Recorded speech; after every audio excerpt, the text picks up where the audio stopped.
Here's a question from Quora. If you're a limited company, do you need a trademark? I'm Andrei Mincov, from the founder of Trademark Factory, and here's my answer to this question.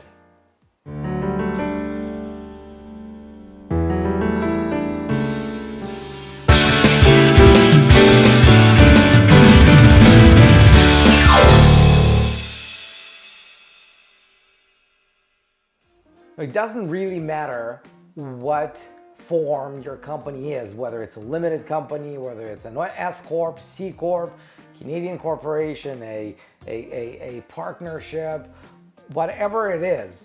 If you run a business that you hope will one day matter, that you hope that one day will become successful, that you hope one day people will recognize, you need a trademark.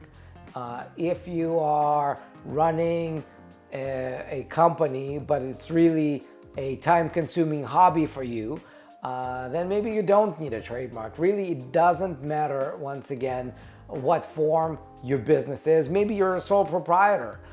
There are thousands and thousands and thousands of sole proprietors out there who own trademarks because they treat their business seriously. And there are many corporations who don't, and they don't have a trademark. So it's not about the form of the company, it's not about the form of the business, it's about how seriously you're treating your business and how seriously you're treating your brand. I'm not going to go through the details. There are many videos that I posted about this in terms of when you need to trademark your brand, why you need to trademark your brand, what the benefit of trademarking is. You can find them all in this channel. We'll probably put some of them in the cards. In the cards? Which way?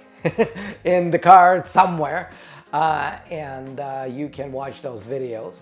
And if you found this video useful, make sure you subscribe, make sure you like this video. If you have more questions for me, post a comment below and I'll answer them in a video just like this one. And until then, I will see you in the next video.